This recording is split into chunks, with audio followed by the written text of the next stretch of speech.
प्रहार किया जाए।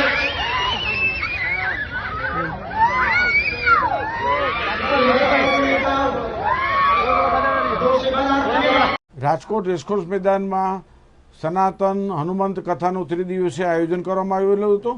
રવિવાર મધ્યરાત્રિએ રેસકોર્સના મેદાનમાં માનસિક બીમાર લોકો, ધૂણતા લોકો એકાએક આવી અને અફડાતફડી મચી ગઈ।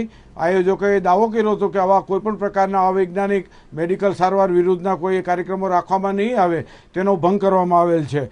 અને આ બાબાએ માત્ર ને માત્ર લોકોને બેધ્યાન કરવા માટે, લોકોને ઉશ્કેરવા માટે આવા વગર લાયસન્સે ઉપચાર કરતા હતા, જેના કારણે જે શાંતિનો માહોલ દોડાઈ ગયો હતો। પત્રકાર ઉપર હુમલો, મારામારી, આવા દ્રશ્યો, કરુણ દ્રશ્યો જોવા મળ્યા છે। તે અનુસંધાને વિજ્ઞાન જાથા પોલીસ તંત્રને અરજી આપી ગુનો દાખલ સંબંધી કાર્યવાહી હાથ ધરનાર છે। અને આ બાબા બાગેશ્વર સંત કે કથાકાર નથી, માત્ર ખલનાયક છે અને રાજકીય એજન્ડા મુજબ કામ કરે છે। હિન્દુ રાષ્ટ્ર કે સનાતની અમે પણ છે, અમે એનો વિરોધ કરતા નથી, પણ માત્ર એના નામે એને લોકોને અવળે માર્ગે વાળવા માંડે, કથાની અંદર ચાદર ને ચડાવી, પછી વિધર્મીઓને એવી વાતો કરી લોકોને ગુમરાહ કરે છે, તેનો વિજ્ઞાન જાથા વિરોધ કરે છે।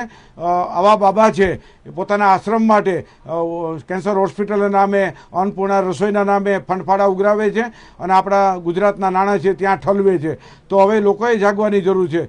વિજ્ઞાન જાથા ગુના સંબંધી કાર્યવાહી અરજી હાથમાં લીધી છે અને લોકોને આપણે અપીલ કરીએ છીએ સ્વયં જાગૃતિ કેળવી અને આવા બાબાઓની તિલાંજલિ આપી અને પોતાના પરિવાર અને જે પરચી કાઢી છે અને જે નામાવલી બોલી છે એ આ બધા એના જ માણસો હતા, ષડયંત્રના ભાગરૂપે હતો અને જે ધૂણતા હતા આ બધા લોકો પણ શંકાના દાયરામાં આવે છે અને તેના કારણે મારામારી થઈ છે। આવું પુનરાવર્તન ન થાય તે માટે જાથા કટિબદ્ધ છે અને ગુનો દાખલ કરવા સંબંધી પ્રક્રિયા હાથમાં લીધી છે। જી જયંતભાઈ, વાત કરવામાં આવે તો લવ જિહાદને લઈને તે વધારે બોલતા હોય છે અને વિશેષ ટિપ્પણી કરતા હોય છે, તેને લઈને શું કહેવું છે? કારણ કે ખરેખર આવા કિસ્સાઓ બનતા હોય છે।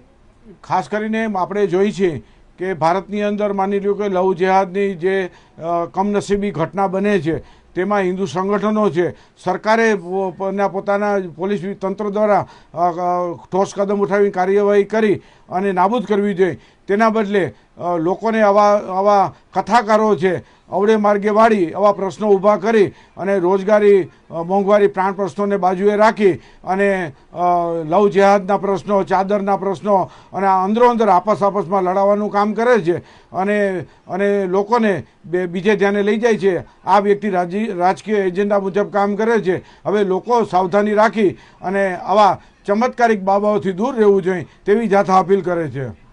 ઓકે।